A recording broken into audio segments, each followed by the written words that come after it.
भगवान की है आरती, पापियों को पाप से आरती।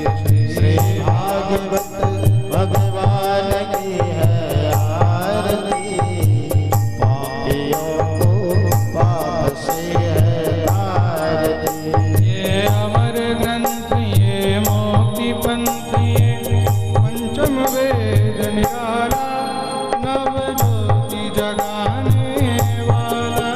ये अमर ग्रंथ, ये मुक्ति पंथ, ये पंचम वेद निराला, नव ज्योति जगाने वाला। हरि नाम यही, हरि ध्यान यही, हरि नाम यही, हरि ध्यान यही।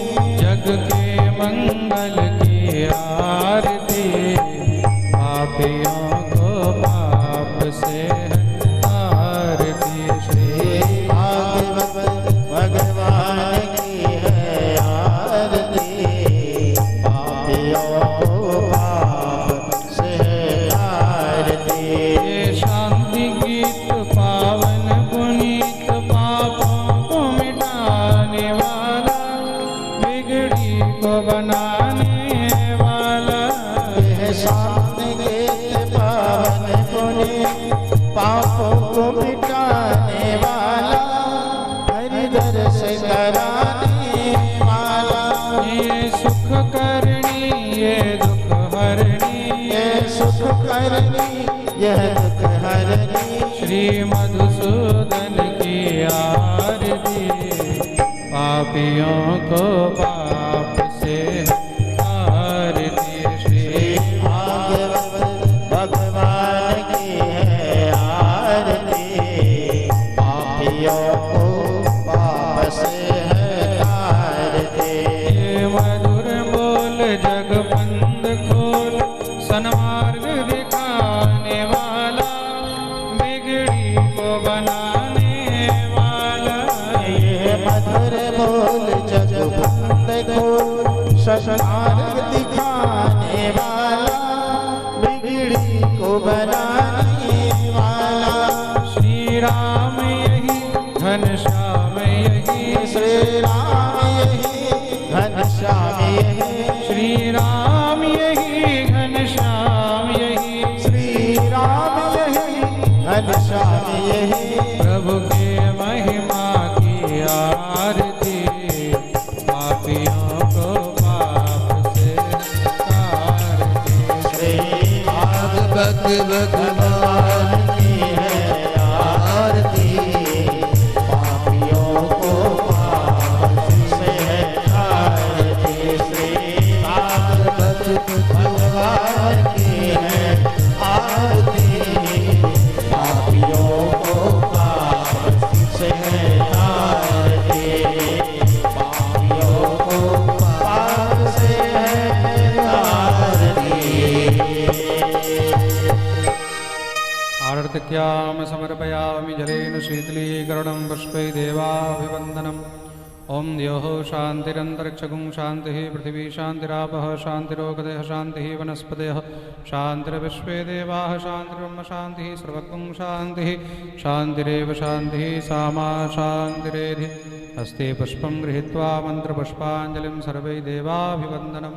ॐ नानासुगन्धपुष्पाणि यथा कालोद्भवानि च, पुष्पाञ्जलिर्मया दत्तगृहाण परमेश्वर। मंत्रपुष्पाञ्जलिं समर्पयामि श्रीपुराणपुरुषोत्तमाय नमो नमः। बोलिए भागवत भगवान की जय। श्री राधा श्याम सुंदर लाल की की जय। जय जय श्री राधे। निताय गौर हरि बोल।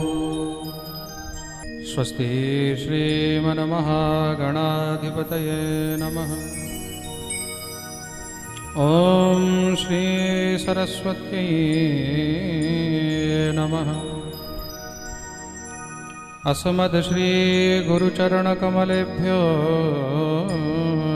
नमः। वंदे अहं श्रीगुरो श्रीयुतपदकमलं श्रीगुरून् वैष्णवांश्च श्रीरूपं साग्रजातं सहगण रघुनाथान्वितं तं सजीवम् साद्वैतं सावधूतं परिजनसहितं श्रीकृष्णचैतन्यचन्द्रदेवं श्रीराधाकृष्णपादान् सहगणललितान् श्रीविशाखान्वितांश्च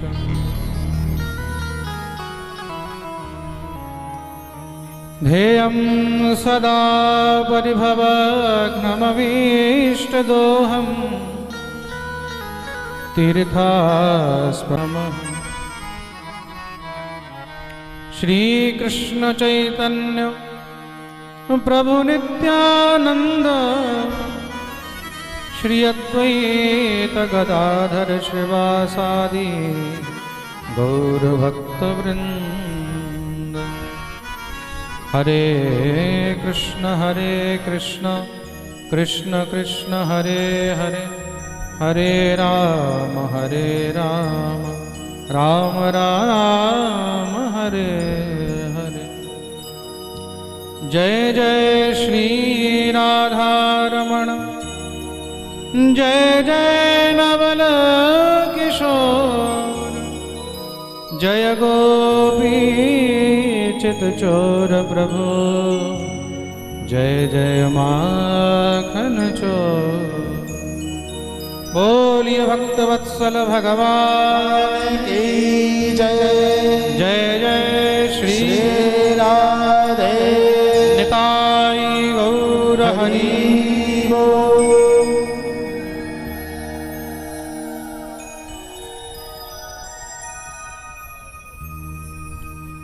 जय राधे श्री राधे, जय जय श्री राधे, बोलो जय राधे। जय राधे श्री राधे, जय श्री राधे, बोलो जय राधे। जय राधे श्री राधे, जय जय श्री राधे, बोलो जय राधे। जय राधे जय राधे, दोनों हाथ खुले ताली से बोलो जय राधे। जय श्यामा श्री श्यामा, जय जय श्री श्यामा, बोलो जय श्यामा। जय श्यामा श्री श्यामा, जय जय श्री श्यामा, बोलो जय श्यामा। जय जय श्री श्यामा, बोलो जय श्यामा। जय जय श्री श्यामा, बोलो जय श्यामा। जय जय श्री श्यामा, बोलो जय श्यामा।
श्री श्यामा बोलो जय श्यामा।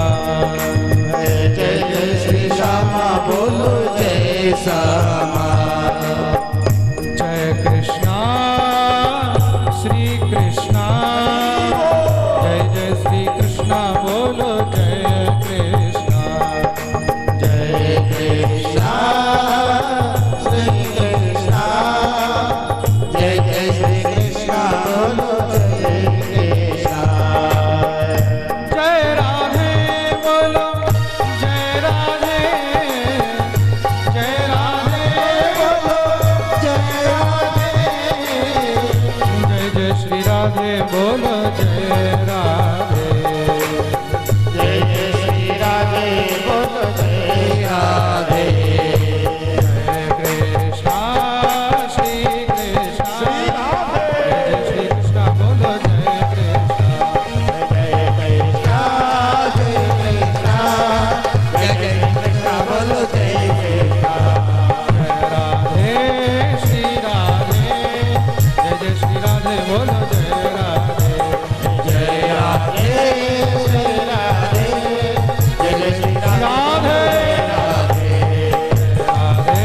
श्री राधे, जय जय श्री राधे बोलो जय राधे। जय जय राधे बोलो जय राधे। राधे श्री राधे बोलो जय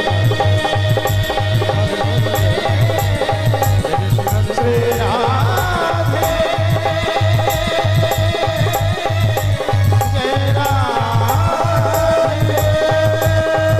श्री राधे जय राधे। श्री राधे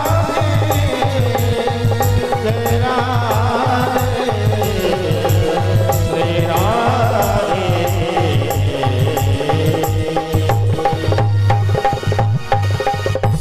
बोलिए भक्तवत्सल भगवान की जय जय जय श्री राधे।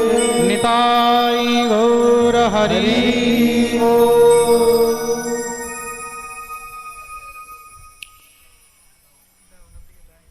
परमानंद चिन्मूर्ति अनंत कोटि ब्रह्मांड नायक जगत अधिपति त्रिलोकेश्वर नंदन नंदन ब्रजेंद्र नंदन भगवान। হালকা একটু ড্যাপ দাও, ড্যাপ মনিটরগুলোর মধ্যে একটু ড্যাপ দাও, মনিটরে। শ্রী রাধা শ্যামসুন্দরের অসীম কৃপা অসীম অনুকম্পায় আমরা সমস্ত নদিয়া রানাঘাটের ধানতলা আশেপাশের অত্র অঞ্চলবাসী ভক্তবৃন্দগণ, আমার অত্যন্ত প্রিয় শিষ্য রবীন সরকার পিউ সরকারের বাড়িতে এই দিব্য 2 দিবসীয় 2 দিনব্যাপী ভাগবতীয় কথা রস আস্বাদন করার জন্য আমরা সবাই এখানে উপস্থিত হইয়াছি। সর্বপ্রথম উপস্থিত সকল সাধুগুরু বৈষ্ণবদের, সমস্ত ভক্তদের এবং ভক্তিমতী মাতৃগণের শ্রীচরণে আমি কোটি কোটি প্রণাম জানাই।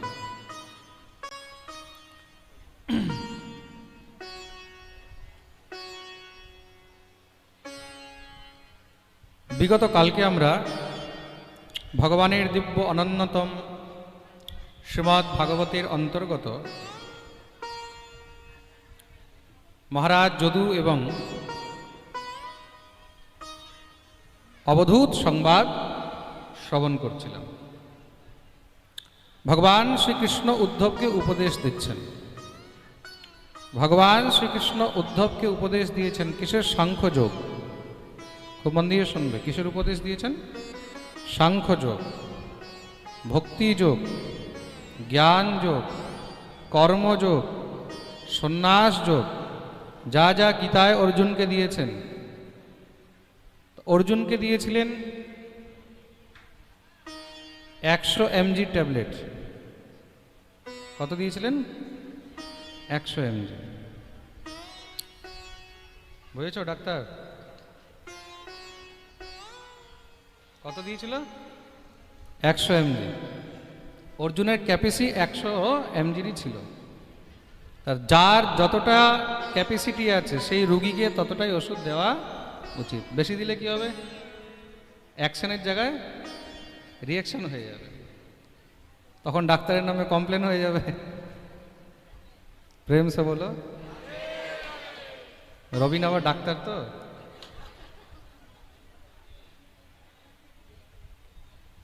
কিন্তু উদ্ধবকে ডাইরেক্ট একদম 1000 ডোজের দিয়েছে, 1000 ml। অর্জুন থেকে হাই লেভেলের ডোজ দিয়েছিল উদ্ধব। এটা হলো ভাগবতের একাদশ স্কন্ধ। তো ভাগবতের যদি মূল তত্ত্ব কথা জানতে হয়, সবাইকে বলছি খুব মন দিয়ে শুনবে।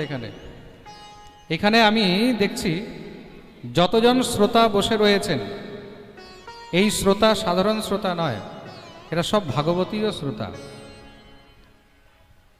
এরা সব ভাগবতীয় শ্রোতা যারা নিত্য ভাগবত শ্রবণ করে, তাই তো? একবার প্রেম সে বলো। তার পরিচয় এখানে এইভাবেই দেখা যায়। কালকে আমি দেখছি যেই ব্যক্তি আমি পাঠে বসেছি তখন দাঁড়িয়ে আছে, আর যখন আমি পাঠ ছেড়েছি তখন পর্যন্ত দাঁড়িয়েই আছে। 3 ঘন্টা 3.5 ঘন্টা যে দাঁড়িয়ে থেকে এক নজরে আমি দেখছি, এখানে দৃষ্টি কোনো এদিকে ওদিকে নেই, শুধু খালি একমাত্র মহারাজজির দিকে কন্টিনিউ দাঁড়িয়ে আছেন। কোনো বিরক্তি নেই যে বসতে জায়গা পায়নি, নন স্টপ অবিরল শুধু পাঠ শুনছেন। পিবত ভাগবতম রসমালয়ম মুহুরহো রসিকা ভুবি ভাবুকা। ভাগবত কি? নিগম কল্প তরোর গলিতম ফলম। নিগম রূপী কল্পবৃক্ষের পাকা ফল। কথা বলবেন না। দেখুন, কথা বললে আপনিও ডিস্টার্ব থাকবেন, আমিও ডিস্টার্ব থাকবো, সবাই ডিস্টার্ব থাকবে। কথা বলবেন না, একদম চুপচাপ শুনুন। আমাকে ডিস্ট্র্যাক্ট করে কোনো লাভ নেই, আনন্দ ভঙ্গ হবে, আর কিছু না। প্রেম সে বলো।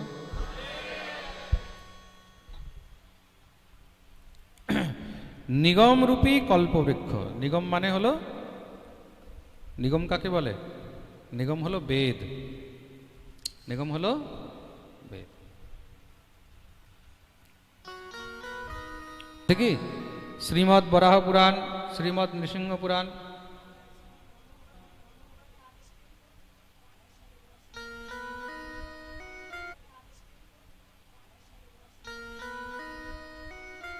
ছেড়ে দেবো। তখনই ভাগবত সবাইকে, ভাগবত হলেন নবীন, নিত্য নতুন। তদেব রম্যম রুচিরম নবম নবম। যতবার পড়বেন ততবার নতুন কিছু পাবেন।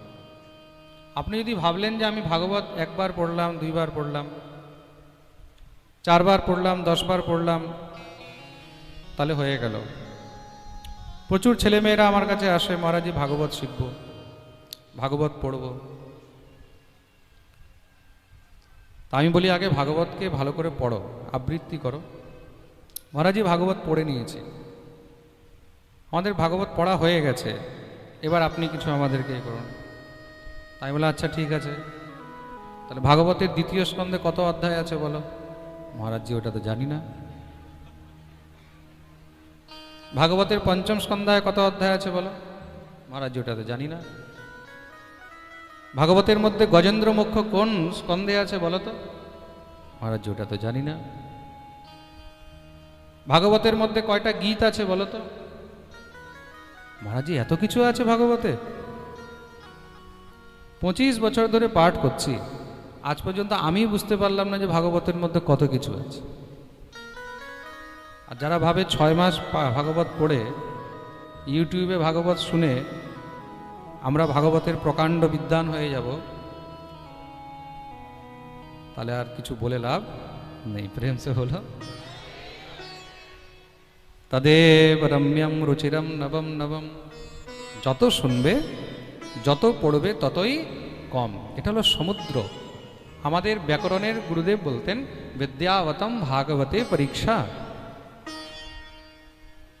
তুমি যতই গ্রন্থ পড়ো, যতই গ্রন্থ বাচন করো, তোমার মধ্যে কতটা বিদ্যা আছে, তোমার মধ্যে কতটা গুরু কৃপা আছে, সেটা ভাগবতের মধ্যেই বোঝা যায়।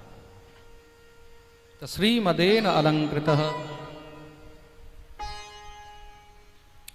বুঝতে পেরেছ কি দিয়ে অলঙ্কৃত আছে? হ্যাঁ, শ্রীমদ। শ্রীমদ শব্দ দিয়ে অলঙ্কৃত করা আছে। যখন কোনো শব্দের মধ্যে অলঙ্কার যুক্ত হয় তখন কি হয়? তখন তার গুণ, তার মহত্ব আরো বেড়ে যায়। প্রত্যেক শব্দের মধ্যে কোথাও সমাস থাকবে, কোথাও সন্ধি থাকবে, কোথাও অলঙ্কার থাকবে, কোথাও প্রত্যয় থাকবে। ঠিক আছে, আলাদা আলাদা সন্ধি রয়েছে, প্রত্যেকটি সন্ধির আলাদা আলাদা অর্থ রয়েছে, আলাদা আলাদা প্রত্যয় রয়েছে। কোন শব্দে কোন প্রত্যয় লাগানো রয়েছে তখন তার অর্থ তেমনই বেরোবে। কোন শব্দের মধ্যে কোন সমাস রয়েছে সেই অনুসারে তার অর্থ পরিবর্তন হবে। তো শ্রীমৎ শব্দ দিয়ে অলঙ্কৃত করা হয়েছে, সাজানো হয়েছে। এটা কি হলো? অলঙ্কৃত করা হলো। কি হলো? অলঙ্কৃত করা হলো। শ্রী, শ্রী শব্দের অর্থ কি? শ্রী মানে কি? ঐশ্বর্য। শ্রী মানে কি? ঐশ্বর্য। সহজভাবে আমরা সবাই শ্রী মানে জানি লক্ষ্মী, কিন্তু শ্রী শব্দের অর্থ কি? শ্রী তো যে কোনো জায়গায় লাগানো যায়, কারণ নামের আগেও শ্রী লাগানো যায়, যাই তো? কোনো স্থানের আগেও শ্রী লাগানো যায়, তাই তো? ব্যক্তি বিশেষ, স্থান বিশেষ, তীর্থ বিশেষ, ধাম বিশেষ, শ্রীধাম বৃন্দাবন লাগানো হচ্ছে কি না? শ্রীধাম নবদ্বীপ, হ্যাঁ, শ্রী হরিদ্বার, শ্রী বদ্রীনাথ, শ্রী কেদারনাথ, শ্রী গঙ্গোত্রী, শ্রী যমুনোত্রী, শ্রী রামেশ্বরম আছে কি না? শ্রীধামের মধ্যে, তীর্থের মধ্যে, নামের মধ্যে, দেবতাদের মধ্যে। এখন যদি আমরা বলি শ্রী শব্দের অর্থ শুধু লক্ষ্মী, দেখুন এগুলো কেন বলছি? ভাগবত নিত্য শ্রবণ করা উচিত, তখনই কিন্তু নিত্য নতুন জিনিস জানতে পারবে। শ্রী যদি শুধু লক্ষ্মী হয়, তাহলে এখন যখন আমরা বলছি শ্রী ইন্দ্র, শ্রী ব্রহ্মা, তাহলে কি ব্রহ্মার আগে লক্ষ্মীকে বসিয়ে দেবে? হ্যাঁ, ইন্দ্রের আগে লক্ষ্মীকে বসাবে? তা লক্ষ্মী কোথায় বসবে? লক্ষ্মী তো নারায়ণের কাছে বসবে। শ্রী বিষ্ণু, শ্রী নারায়ণ, তখন লক্ষ্মী। তো প্রত্যেকটি শ্রী শব্দের জায়গায় জায়গায় আলাদা আলাদা অর্থ রয়েছে। খুব মন দিয়ে শুনবে কিন্তু। প্রত্যেক শব্দের একই শব্দ, কিন্তু সেই শব্দটা কোথায় উপযুক্ত করা হয়েছে, সেই শব্দটা কোথায় লাগানো আছে, তার অর্থ আলাদা। যেরকম একটা ছন্দ রয়েছে, একটা আপনাদেরকে এক্সাম্পলের জন্য বলছি। কনক কনকতে সগুনি মাদকতা अधिकाय, যা খায়ে বরায় और वा পায়ে বরায়। কনক কনকতে সগুনি, এখানে দুটি কনক শব্দ এসেছে, দুইবার এসেছে কনক, কনকতে সগুনি। তা কনক শব্দের অর্থ কি? কনক শব্দের অর্থ হলো সোনা। কনক মানে সোনা। আবার কনক শব্দের আরেকটি অর্থ আছে। কনক শব্দের আরেকটি অর্থ কি? কনক শব্দের আরেকটি অর্থ হলো ধতুরা। ধতুরাকে বাংলা কি বলে? ওই যে মহাদেবকে দেয় ওটা ধুতুরা ফুল, ধুতুরা বলে। হ্যাঁ, ওই ধতুরা, ধুতুরা। দেখো খালি হস্যু লেগে গেছে, উকার লেগেছে, বাংলা হয়ে গেল ধুতুরা, উকার সরে গেল, হিন্দি হয়ে গেল ধতুরা। তা এক জায়গায় কনক শব্দের অর্থ কি? সোনা, আরেক জায়গায় কনক শব্দের অর্থ কি? ধুতুরা।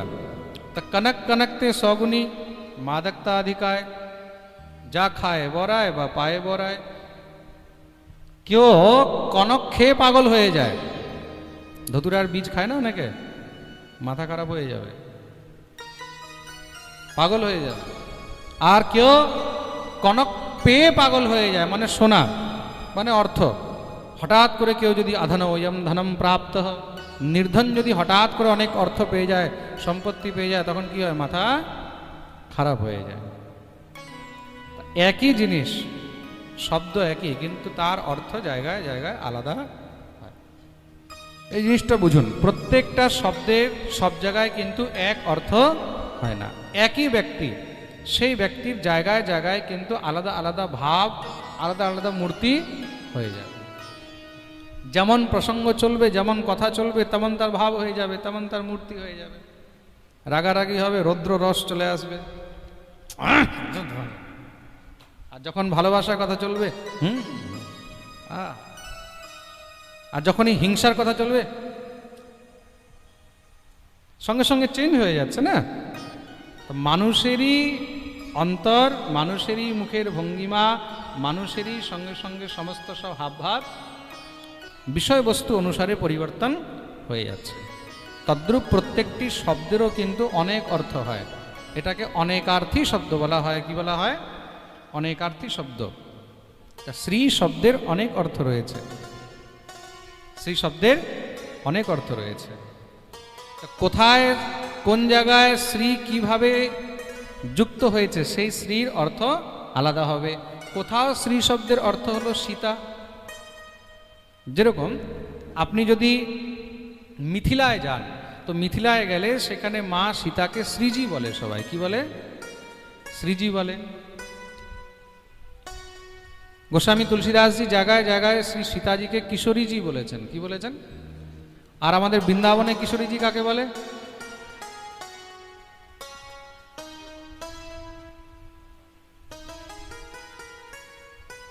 ব্যক্তি বিশেষ চেঞ্জ, নামের অর্থ চেঞ্জ। আপনি মিথিলায় গেলেন, সেখানে আপনি অযোধ্যায় গেলেন, সেখানে সীতাকে বলছে শ্রীজি, কিশোরীজি। বৃন্দাবনে গেলেন, সেখানে কিশোরীজিকে। আপনি বৃন্দাবনে মাথা ঠুকেও যদি বলেন যে কিশোরীজিকে यहाँ जाना है, কিশোরীজি কে महल जाना है, তো কেউ আপনাকে কোনো সময় সীতার মন্দিরে নিয়ে যাবে না। কেন? সেখানে কিশোরী মানেই হলো রাধারানী। আবার কোথাও শ্রী শব্দের অর্থ লক্ষ্মী, আবার কোথাও শ্রী শব্দের অর্থ রাধারানী। বৃন্দাবনে রাধারানীকে শ্রীজি বলে। কি বলে? রাধারানীর মন্দিরের নাম হলো শ্রীজি মন্দির। আপনারা যাবেন বর্ষানায়, বর্ষানায় কি লেখা আছে? শ্রীজি মন্দির বর্ষানা। আবার যখন আপনি দ্বারকায় যাবেন, যখন আপনি বিদর্ভে যাবেন, সেখানে শ্রী মানে হলো রুক্মিণী। শ্রী দ্বারকানাথ কি। দ্বারকাধীশের সঙ্গে যখন শ্রী যুক্ত রয়েছে, সেখানে শ্রীকে জোরে বলো রুক্মিণী। তো প্রত্যেক জায়গায় প্রত্যেক শব্দের অর্থ পরিবর্তন। বৈকুণ্ঠে স্তुरमा प्रोक्ता जानकी दंडके बने रुक्मिणीं द्वारवत्यां तु राधा वृंदावने बने। वैकुंठे स्तुरमा प्रोक्ता जानकी दंडके बने। বৈকুণ্ঠে যখন আমরা শ্রী শব্দ উপযোগ করি, তখন সেখানে শ্রী মানে হলেন রমা, লক্ষ্মী। जानकी दंडके बने। তদ্রূপ রামের সঙ্গে শ্রী মানে হলো সীতা। রুক্মিণীম দ্বারবত্যাম তু। দ্বারকা নীলায় শ্রী মানে হলো রুক্মিণী। আর রাধা বৃন্দাবনে বনে। বৃন্দাবনে যখন শ্রী শব্দ যুক্ত হবে, তখন কে? রাধারানী। তদ্রূপ শ্রী শব্দের আরেকটি অর্থ হলো ঐশ্বর্য। শ্রী মানে ঐশ্বর্য। তা যাকে আমরা সম্মান দিয়ে কথা বলি, সম্মান কাকে দিই? যার ঐশ্বর্য আছে। ঐশ্বর্য ছাড়া এই সংসারে কেউ কাউকে সম্মান তো দেয় না, ঠিক কি না? হ্যাঁ, একজন মাস্টার বাবু আছে, নাম হলো ভগবান দাস। আরেকজন রিক্সাওয়ালা যাচ্ছে, তারও নাম ভগবান দাস। আমরা মাস্টার বাবুকে যখন নাম নেব তখন কি বলবো? শ্রী ভগবান দাস। উনি হলেন শ্রী ভগবান দাস। আর রিক্সাওয়ালাকে এই ভগা,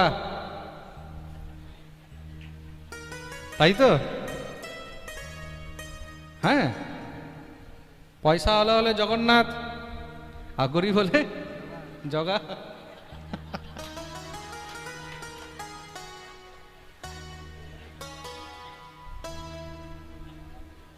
প্রেম সে বলো।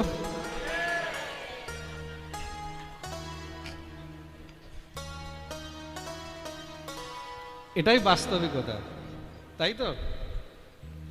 আমরা মানুষের ঐশ্বর্য দেখে তার সঙ্গে কথা বলি। ভাগবত ঐশ্বর্যময়, ভাগবতের ঐশ্বর্য, ভাগবতের প্রকাশ সমস্ত জগতে ছড়িয়ে রয়েছে। যেখানে ঐশ্বর্য রয়েছে সেখানে শ্রী যুক্ত হয়। কি যুক্ত হয়? শ্রী। তা প্রত্যেকটি পুরাণের সঙ্গে শ্রীযুক্ত আছে, কেন কি প্রত্যেকটি পুরাণই ঐশ্বর্যময়। কিন্তু ভাগবতের মধ্যে আরেকটি এক্সট্রা জিনিস রয়েছে, কি? মদ। শ্রী মদ। মদ শব্দের অর্থ কি? মদ মানে অহং। মদ মানে অহং। এই মদ যদি ভগবানের থাকে, ঈশ্বরের থাকে, তখন সেটা হয় বিলাস। সেটা কি? বিলাস। আর এই মদ যদি মানুষের হয়ে যায়, যদি মনুষ্যের হয়ে যায়, তখন সেটা হয় বিনাশ। খুব মন দিয়ে শুনবে। মদ যদি ঈশ্বরের হয় তখন সেটা হলো বিলাস, সেটা তার গুণ। সেটা কি? তার গুণ। আর সেই মদ যদি মনুষ্যের হয়, আমাদের মতন সাধারণ মানুষের হয়, তখন কি হয়? বিনাশ। তা মদ শব্দ ভগবানের আগেই যুক্ত করা যায়, বা ভগবত কথার আগেই যুক্ত করা যায়। তা ভাগবত কি? ভাগবত হলেন স্বয়ং ভগবান। ভাগবত শুধু ভগবানের কথা নয়, নৃসিংহ পুরাণ নৃসিংহদেবের কথা, স্কন্দ পুরাণ মহাদেবের কথা, কার্তিকের কথা, গোবিন্দের কথা, হরিবংশ পুরাণ ভগবানের বংশাবলী। কিন্তু ভাগবত শুধু কথা নয়, ভাগবত হলেন স্বয়ং ভগবান। যিনি ষড়ৈশ্বর্যপূর্ণ স্বয়ং ভগবান, তিনি হলেন স্বয়ং ভাগবত। ভাগবতের মধ্যে আর ভগবানের মধ্যে কোনো পার্থক্য নেই। শ্রীমদ্ভাগবতাখ্যোয়ং প্রত্যক্ষ কৃষ্ণ এবহি। এই সংসারের মধ্যে একমাত্র একজনই আছে যে একদম মহারাজ বুকে হাত দিয়ে উচ্চস্বরে সবার সামনে ডাইরেক্ট বলতে পারে যে আমি হলাম ভগবান। তিনি হলেন স্বয়ং শ্রী কৃষ্ণ। এই সামর্থ্য আর কারোর মধ্যে নেই। অর্জুনকে ডাইরেক্ট বলেছেন অহমাত্মা গুণাকেশ, আমি হলাম সবকিছু। আমি আকাশ, আমি জল, আমি ভূমি, আমি বায়ু, আমি অগ্নি, আমি সূর্য। বলছেন তো? হ্যাঁ, গীতা পড়ুন। অগ্নিও আমি, সূর্যও আমি, চন্দ্রমাও আমি, ইন্দ্রও আমি,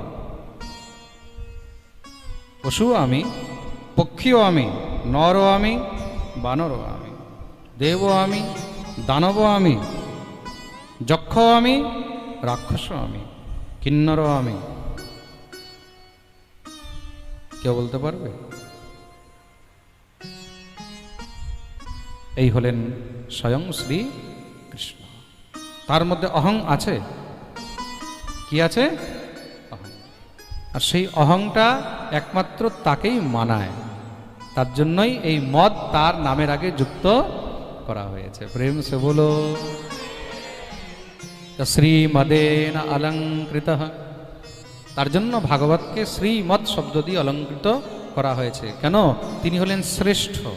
17 পুরাণ লেখার পরেও যখন মহর্ষি বেদব্যাসের মনে শান্তি হয়নি, তখন শান্তি কিসে হয়েছে? ভাগবত রচনা করে। কেন? এটাই হলো শ্রেষ্ঠ, এর উপরে আর কিছু। সর্ববেদান্ত সারম হি শ্রীভাগবতমিষ্যতে। সমস্ত বেদ বেদান্ত পুরাণ সবকিছুর সার কোথায় রয়েছে? শ্রীমদ্ ভাগবত। শ্রীমদ্ভাগবতম পুরাণমমলম যদ বৈষ্ণবানাং ধনম यस्मिन् पारमहंसमेकममलं ज्ञानं परं गीयते तत्र ज्ञानविरागभक्तिसहितं नैष्कर्म्यमाविष्कृतं तत्शृण्वन् विपठन् विचारणपरो भक्त्या विमुच्येन्नरः। শ্রীমদ্ভাগবতম পুরাণমমলম। পুরাণমমলম সমস্ত পুরাণের মধ্যে শ্রেষ্ঠ। তার জন্য এটা কি? এটা হলো বেদ, মানে নিগমরূপী কল্পবৃক্ষের পাকা ফল, কাঁচাও নয়, পাকা ফল। তরোর গলিতম ফলম। আর পাকা ফল কি হয়? খুব সুস্বাদু হয়। পাকা ফল কেমন? খুব সুস্বাদু। আর এটার স্বাদ আরও বেড়ে গেছে কখন? যখন তার মধ্যে আমাদের শুকদেব গোস্বামীর মুখের স্পর্শ হয়ে গেছে। শুকমুখাদ অমৃত দ্রব সংযতম। শ্রী শুকদেব মুনির মুখের স্পর্শ হতেই সঙ্গে সঙ্গে কি হয়েছে? অমৃতের থেকেও আরো উৎকৃষ্ট হয়ে গেছে। পিবত ভাগবতম রসমালয়ম। এই ভাগবত রূপী রসমালয়কে সবসময় পান করতে থাকুন। আর এটাকে পান করার অধিকারী কে? কে? মুহুরহ রসিকা ভুবি ভাবুকা। এটাকে নিত্য পান করতে হয়, একদিনও গ্যাপ দেওয়া চলবে না। মুহুরহ, বারবার, নিত্যম ভাগবত সেবয়া। তাই এটাকে কে গ্রহণ করতে পারবে? হয় রসিক আর না হয় ভাবুক। দুইজন, হয় রসিক না হয় ভাবুক। তা আমরা কি রসিক হতে পেরেছি? হ্যাঁ, পেরেছি কি? রসিকতা আমাদের কাছে করার সামর্থ্য আছে না? আমরা সেই ভাবুক আছি? আছে কি না? আমাদের মধ্যে রসিকতা আছে না? আমাদের মধ্যে ভাবুকতা আছে? ভগবান শ্যামসুন্দর পান খাচ্ছেন। পান খেতে খেতে উদ্ধবকে বললেন, উদ্ধব, পান চাবাতে চাবাতে উদ্ধব এই না, হাতের মধ্যে উদ্ধবে দিয়ে দিলেন। উদ্ধব কি করলেন? সঙ্গে সঙ্গে নিয়ে খেয়ে নিলেন। এটা হলো ভাব। এটা কি? এটা হলো ভাব। কোনো সংকোচ নেই। আমরা পারবো? হ্যাঁ হ্যাঁ, চাবি দিচ্ছে, দাঁতে পোকা টোকা কি আছে ভগবান জানে। ব্রাশ করেছে কিনা ঠিক করে। তো ভগবানের নিত্য সেবার অধিকারী তারাই যাদের মধ্যে ভাব আছে। আমরা সব ভাবের নাটক করছি। আমরা সব ভাবের নাটক করি। বস্তুত বাস্তবিক ভাব আমাদের কারোর মধ্যেই নেই।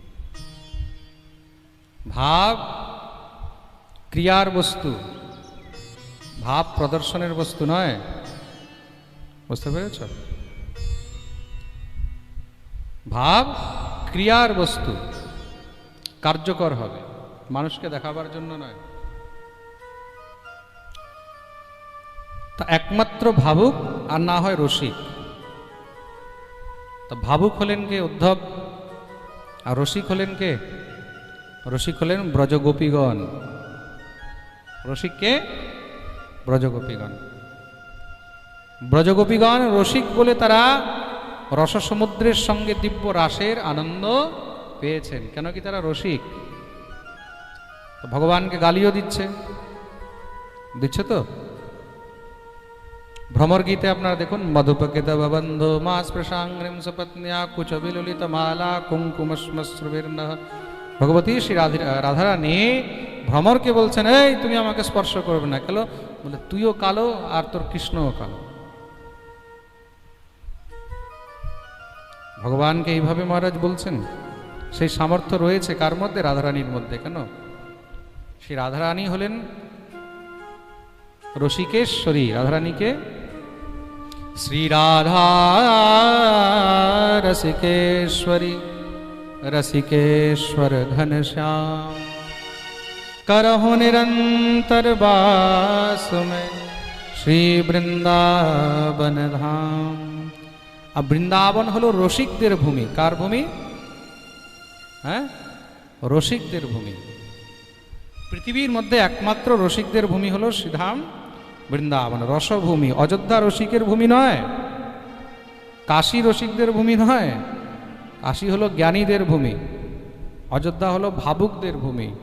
খুব মন দিয়ে শুনবে কিন্তু। প্রত্যেক গ্রন্থের আলাদা মহিমা, প্রত্যেকটা তীর্থের আলাদা মহিমা, সব জিনিসের আলাদা আলাদা মহিমা আছে। ভাগবত যদি আপনি দর্শন করেন, ভাগবত শ্রবণ করেন, আপনার মধ্যে ভক্তি জাগ্রত হবে। কি হবে? ভক্তি, তারপরে জ্ঞান, তারপরে বৈরাগ্য। ভাগবত ত্রিবেণীর সঙ্গম তো, ভক্তি, জ্ঞান আর বৈরাগ্য।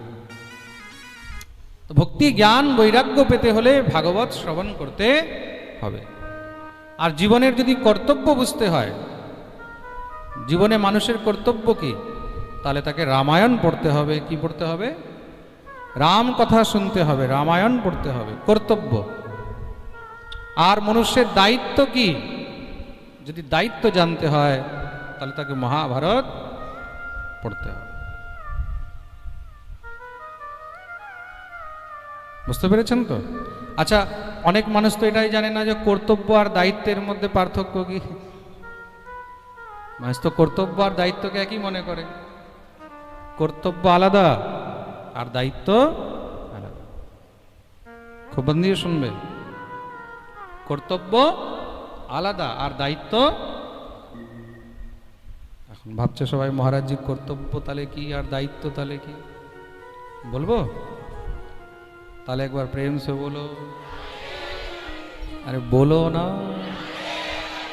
আরো জোরে, আরো জোরে, আরো জোরে, সবাই দুনো হাত তুলে জয় জয় শ্রী রাধে।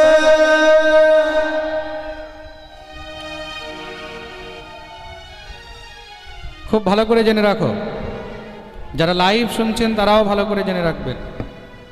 কর্তব্য মানে কি? যেটা করণীয় সেটা আপনাকে করতেই হবে। আপনি ওটাকে ত্যাগ করতে পারবেন না, ছাড়তে পারবেন না। মনে রাখবে কিন্তু পাপ পুণ্যের কোনো বিচারই নেই এটার মধ্যে, যে কর্তব্য ছেড়ে দিলে আমার পাপ হবে। কর্তব্য যদি আপনি ত্যাগ করেন তাহলে পাপ তো ছাড়ুন, আপনাকে মনুষ্য জন্ম নেওয়াও কিন্তু ধিক্কার হয়ে যায়। দেবতারা তো ছাড়ুন, অসুররা পর্যন্ত তার নিন্দা করে। কর্তব্য হলো করণীয়, যেটা আপনাকে করতেই হবে। করতে মানে করতেই হবে, আপনি ছাড়তে পারবেন না। তা কর্তব্য কি? প্রথম হলো মাতা পিতার সেবা। প্রথম কর্তব্য কি? মাতা পিতার সেবা। কর্তব্য সেটাই যেটা জন্মের সঙ্গেই আপনার সঙ্গে জড়িত হয়ে এসেছে, আপনাকে করতেই হবে, না চাইলেও করতে হবে। তা প্রথম কর্তব্য কি? জোরে বলো। মাতা পিতার সেবা।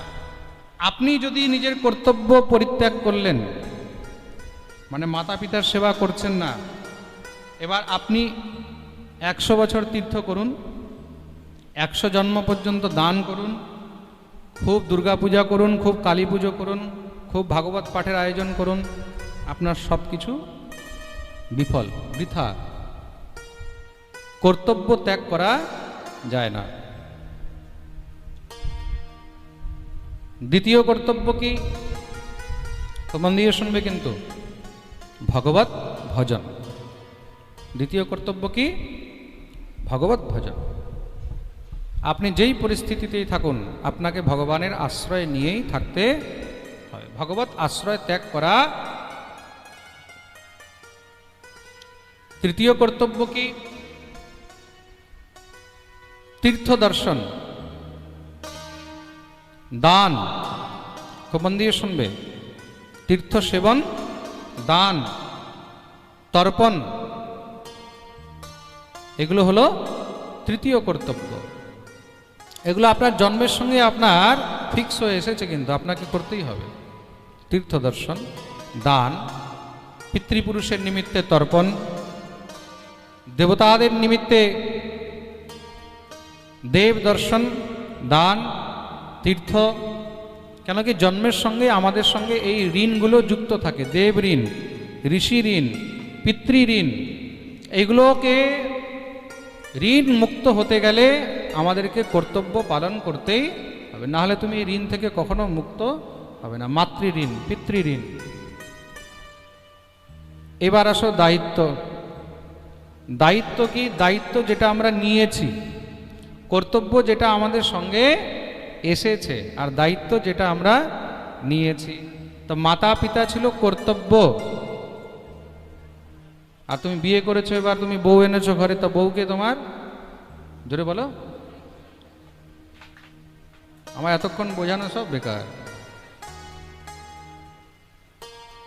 বউকে নিয়ে এসছো, বউটা কি কর্তব্য না দায়িত্ব? দায়িত্ব। তুমি নিয়েছো, তুমি নিজে যেচে, তুমি বিবাহ করেছো, স্বামীর ঘরে গেছো, তা স্বামী তোমার কি কর্তব্য না দায়িত্ব? দায়িত্ব। তুমি তাকে বরণ করেছো, কি করেছো? বরণ করেছো, তার মানে সে তোমার দায়িত্ব। এক ছিল কর্তব্য, এবার আসলে দায়িত্ব। দায়িত্ব তুমি নিয়েছো, তোমাকে দায়িত্ব পালন করতে হবে। সন্তানকে তুমি জন্ম দিয়েছো, খুব মন দিয়ে শুনবে, সন্তানকে জন্ম দিয়েছো, সন্তান হলো তোমার কর্তব্য। সন্তান কি?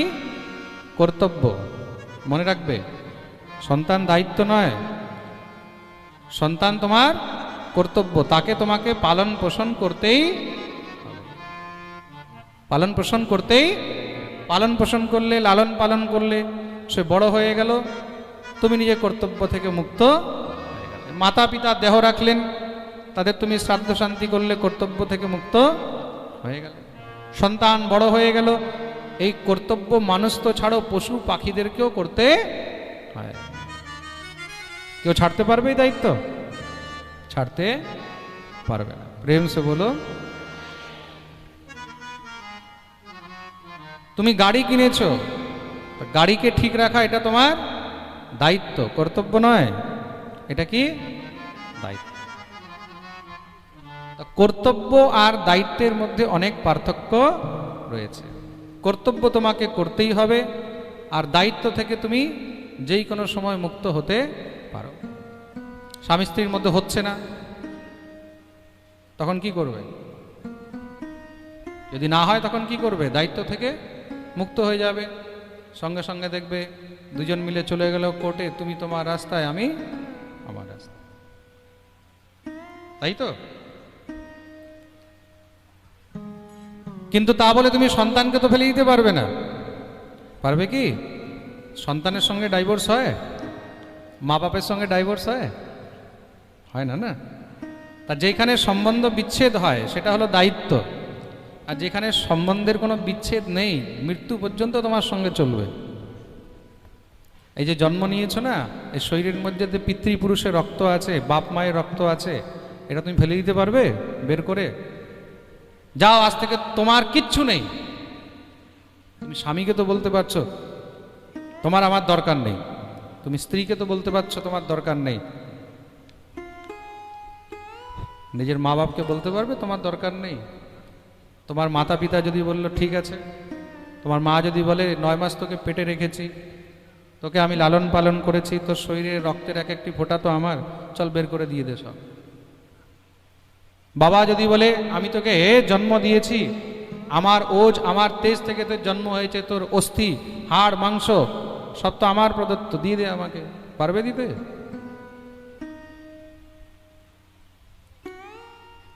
বুঝতে পেরেছো জিনিস?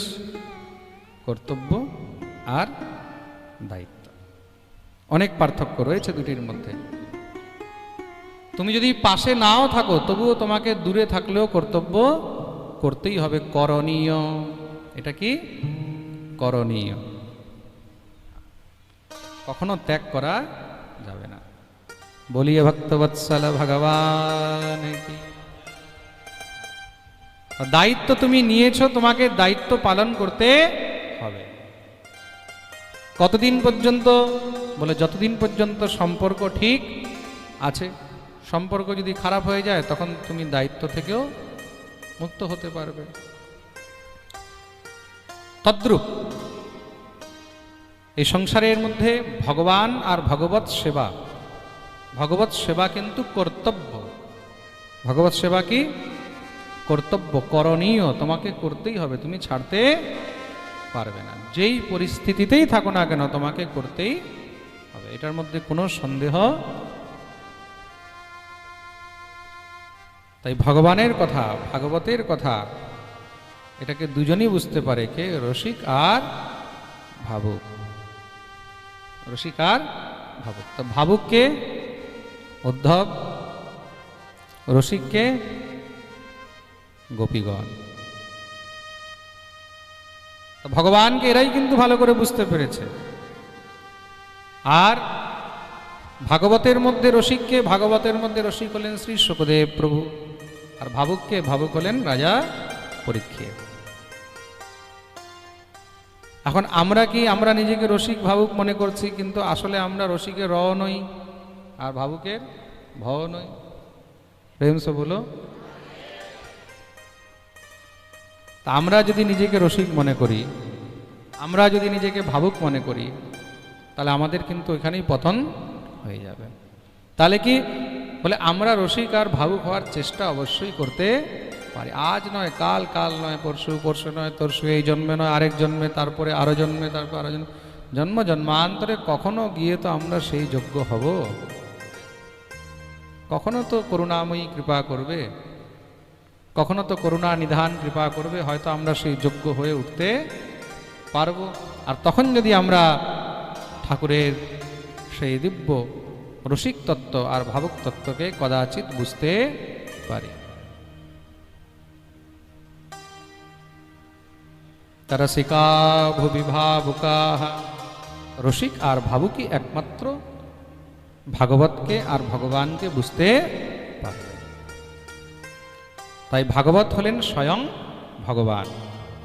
স্বয়ং ভগবানের সামনে শ্রীমৎ শব্দ দিয়ে অলঙ্কৃত করা যায়, তার জন্য এটা শ্রেষ্ঠ হয়ে গেল। শ্রেষ্ঠ নয়, শ্রেষ্ঠতম।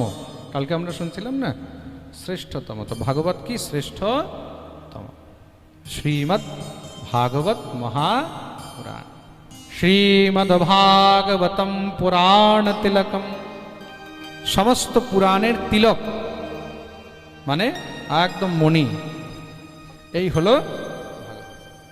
তো ভগবান নিজের প্রিয় বন্ধু, প্রিয় সখা উদ্ধবকে উপদেশ করেছেন। আর সাধারণ উপদেশ নয়, একদম কি বললাম আমি, হাই ডোজ, হাই কোয়ালিটি। অর্জুনকে উপদেশ করেছেন সাংখ্যযোগ, কর্মযোগ, জ্ঞানযোগ, তাই তো? হ্যাঁ, অর্জুনকে উপদেশ করেছেন, উদ্ধবকেও উপদেশ করেছেন, সন্ন্যাস যোগ, সব কিছু উপদেশ করেছেন। কিন্তু অর্জুন থেকে অনেক গুণে বেটার, অনেক গুণের হাই লেভেলের উপদেশ এখানে উদ্ধবকে করা হয়েছে। তো উদ্ধব প্রশ্ন করেছিলেন যে প্রভু আপনি আমাকে উপদেশ করুন, আপনি তো চলে যাবেন, তখন আমরা কি করে থাকব, কি নিয়ে থাকব? ভগবান তখন উদ্ধবকে উপদেশ করলেন। তা কালকে আমরা সেই উপদেশের মধ্যে ভগবান দ্বারা তিনটি শব্দের প্রতিপাদন শুনেছিলাম, কর্ম, আর কি অকর্ম, আর তৃতীয় ছিল বিকর্ম, তাই তো? প্রেম সে বলো। তো ভগবান বললেন জীবের প্রথম গুরু আর শ্রেষ্ঠ গুরুকে কালকে আমরা শুনছিলাম না, আত্মা। জীবের প্রথম গুরু আর শ্রেষ্ঠ গুরুকে আত্মা। নিজের আত্মা থেকে বড় গুরু আর কেউ নেই। তুমি তার কাছে অনেক কিছু শিখতে পাবে। জীব যখন নিজের আত্মার মধ্যে বিচরণ করা শুরু করে দেয়, নিজের আত্মার মধ্যে আনন্দ অনুভব করে, তখন তাকে আত্মানন্দ বলা হয়। কি বলা হয়? আত্মা আনন্দ। আত্মার সঙ্গে রমণ করে তাকে আত্মারাম বলা হয়। তা আত্মারাম কে? আত্মারাম ভগবান, আত্মানন্দ সেই ভগবান। তা কদাচিৎ এক সময় ভগবান দত্তাত্রেয় রূপে, অবধূত রূপে রাজা যদুর নগরে এসে উপস্থিত হয়েছিলেন। তখন মহারাজ যদুকে এই অবধূত দত্তাত্রেয় উপদেশ করলেন যে আমি নিজের বুদ্ধি দিয়ে এই সংসারে যার কাছে যা শিখেছি তাকে গুরু রূপে বরণ করেছি। কেন? এই সংসারে সৎ মার্গ একমাত্র গুরুই দেখাতে পারে। জীবনের অনুভব গুরুর কাছ থেকেই নেওয়া যায়। তার জন্য গুরু কর্ণধারম, জীবনে গুরুর অত্যন্ত প্রয়োজন রয়েছে। প্রেম সে বলো। তা কাকে কাকে গুরু বানিয়েছেন? বলে পৃথিবী বায়ুরাকাশ আপোগ্নিশ্চন্দ্রমা রবি কপোতো অজগরঃ সিন্ধু পতঙ্গো মধুকৃদ গজ মধুহা হরিণো মীনঃ পিঙ্গলাকুরरोर्भकः कुमारी शरकृत्सर्प ऊर्णनाभिषुपेशकृत्। पृथ्वी वायुराकाश আপোগ্নিশ্চন্দ্রমা রবি। পৃথিবী, বায়ু, আকাশ, জল, অগ্নি, চন্দ্র, সূর্য, কপোত মানে কবুতর, যাকে আমরা পায়রাও বলি, অজগর। আচ্ছা, কালকে আমি একটা কথা বলেছিলাম, আগে হয়তো অনেক সময় পাঠে বলেছি, ঘরের মধ্যে বেশি পায়রা থাকাও ভালো নয়। আজকে একজন সজ্জন আমাকে জিজ্ঞাসা করছে, মহারাজজি তাহলে কয়টা পায়রা রাখলে ভালো হয়? হে ভগবান, বলছি এটা তো কোনো শাস্ত্রে লেখা নেই ভাই যে 3টা পায়রা রাখা ভালো বা 4টা পায়রা রাখা ভালো। এটা বলা আছে বেশি পায়রা থাকা ভালো না। তাহলে মহারাজ কম থাকলে ঠিক আছে তো? বেশি যদি ভালো না হয় অবভিয়াসলি তাহলে কম থাকলেই ভালো আর কি। না, ঘরের মধ্যে আমাদের পায়রার বাসা করা আছে। এখন কি উত্তর দেবো এইসব কথা? মানুষের একটা কমন সেন্স, একটা নর্মাল লজিক তো হয়। মহারাজজি বলেছে বেশি পায়রা থাকা ভালো নয়। বেশি মানে ঘরের মধ্যে পায়রা পুষে রেখেছে, পায়রা ঘুরছে চারদিকে, এটার অর্থ হলো এটা অমঙ্গল, ভালো নয়। 2-4টা পায়রা ঘুরছে, 2-4টা পাখি পশু ঘুরছে, ওইগুলো তো অমঙ্গল নয়, সে ঘুরতেই পারে। কিন্তু অনেক মানুষ নিজে এগুলোকে পুষে ঘরের মধ্যে রাখে, এটা রাখা ভালো নয়। কথা বলার হলো এটা অর্থ। এখন এক একটা জিনিস কি করে মানুষকে বোঝানো যায় কয়টা পায়রা রাখা ভালো নয়? যখন কোনো কথা বলা হয় সেটাকে বাকিটা নিজের বুদ্ধি দিয়েও বোঝা উচিত। সন্তিমে গুরুবো রাজন বহবো বুদ্ধোপাশ্রিতা। এখানে অবধূত উপাখ্যানে দত্তাত্রেয় মহারাজ যদুকে বলছেন, সব জায়গায় শুধু শুনেই কিন্তু বুঝবে না, পড়েই বুঝতে পারবে না, সেখানে নিজের বুদ্ধিরও একটু উপযোগ করতে হবে। প্রেম সে বলো। এটা হলো সহজ সরল কথা। আপনাকে বলা হয়েছে বেশিক্ষণ জলে থাকতে নেই, জলে থাকলে কি হবে? শরীর অসুস্থ হবে। কেউ বলছে না না, আমার তো জলে থাকতে খুব ভালো লাগে, কিছু হয় না। কেন? হাতিও জলে থাকে, মহিষও জলে থাকে, তো আমরা জলে থাকলে কি হলো? ভাই, হাতির চামড়া, মহিষের চামড়া আর তোমার চামড়ার মধ্যে অনেক ডিফারেন্স আছে। হাতি 5 ঘন্টা জলে থাকবে, মহিষ 10 ঘন্টা জলে থাকবে, তাও তাদের চামড়া নষ্ট হবে না। তুমি 1 ঘন্টা জলে থাকো, তারপর দেখবে তোমার চামড়াগুলো কি হবে।